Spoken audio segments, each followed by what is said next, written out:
Hey, seventh grade writers, welcome back after a nice long weekend. Today, we are going to continue with our writing. So, what I need you to do is I need you to go ahead and get into Google Classroom. And when you get there, you're going to open up that personal narrative tribute essay. And so, I'll give you a second to open that up. And as you're opening it up, just kind of refreshing your mind as to where you were and maybe rereading just that first part that you started to write when you were here last week. I'll see you in a couple minutes. All right, as you're getting that open, I'm going to do just a quick reminder that you want to avoid summarizing and you want to story tell it.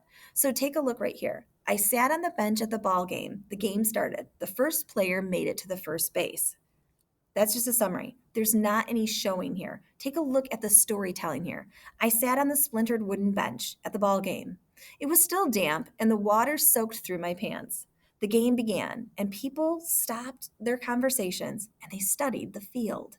So you can see the difference between storytelling and summarizing. Storytelling paints that picture in your reader's mind. It adds in the details like the splintered wood and the fact that the bench was still damp and how quiet it became. Good writers will storytell. They won't summarize. They'll do moment by moment action and details, tons of details and inner thought. All right. So I'm going to ask you right now is I'm going to ask you to go ahead and lower your screens if you're in person, and I want to share with you another example before you get writing today. All right, keeping in mind that you're writing about a person or a creature, that special memory, about how they inspired you or influenced you, writing about that special moment, that treasured memory. All right, I'm going to share with you a former student's writing piece right now, and your screens should be lowered as you follow along. And just notice what this writer did. Notice the before, their during, and their after. My grandpa was always an interesting soul. He always had chocolate in his pocket and a stupid grin on his face. His favorite thing to do was insult my grandma about her blue eyeshadow or her cotton-like hair, but his heart has always been pure gold. Every summer morning, we would run together to his house, around a mile away from mine. I sprinted against the wind, my feet carrying my body with my grandpa right beside me.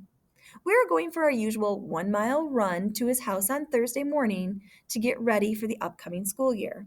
Summer was winding down and the school year was right around the corner.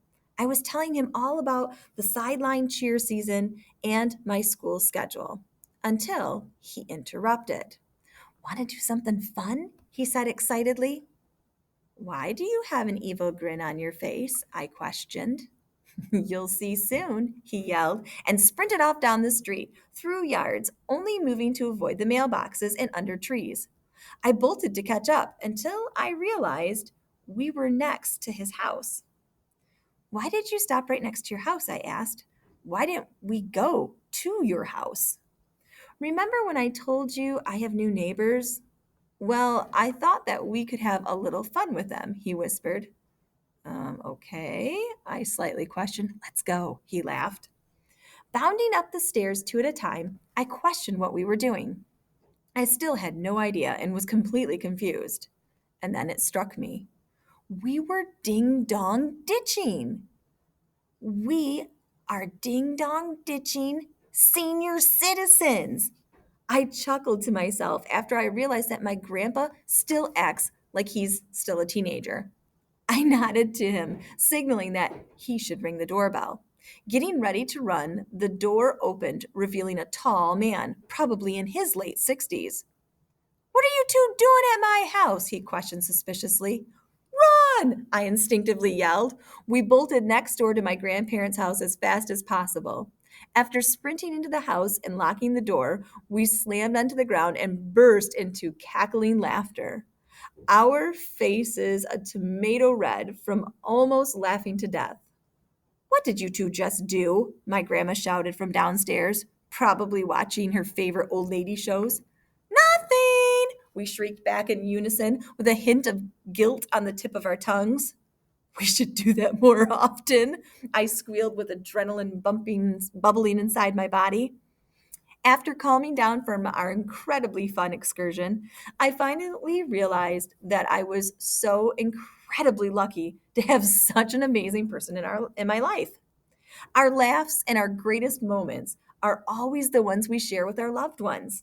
I've always thought I was lucky to have such a loving family, but now I realized I have so much more than that.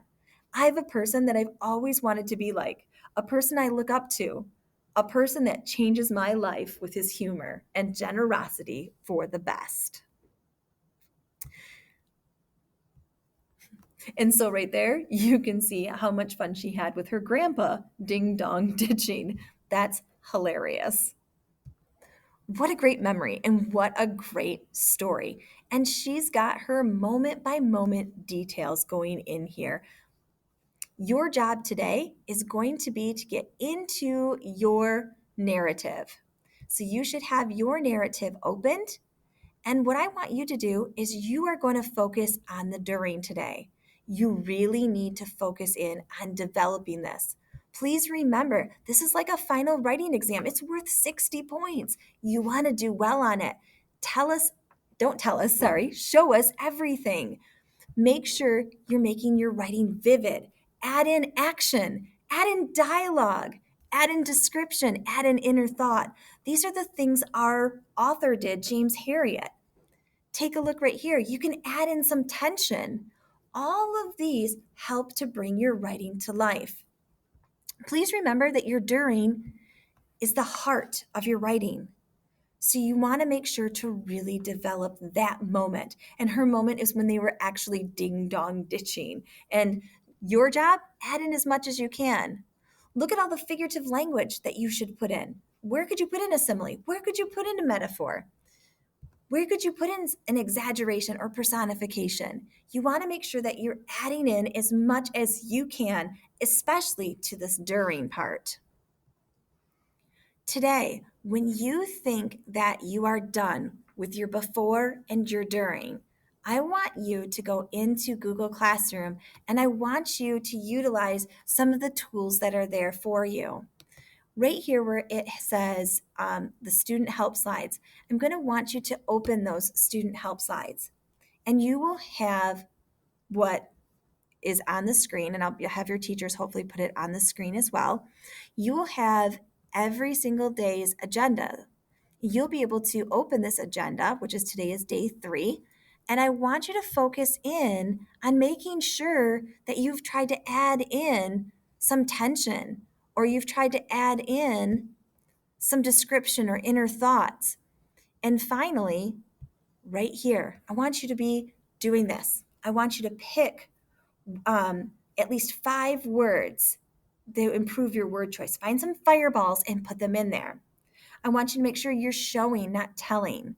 I want you to find those telling statements and change it. So, right here, telling, I was devastated. Show me you're devastated. My eyes filled with tears. My heart felt like it had been run over by a semi truck and washed down the street into the sewer drain. Really show. So, your job today is going to be to focus on your during, developing that heart and making sure it really shines through. It should be very detailed. All right. I'm going to let you work. You should be busy writing today. Again, if you need to, you can go into the student help slides and you can click on any one of these to go back to the videos or the agendas that we have gone over in here. All right, guys, I will see you later on. Have a great day. Happy writing.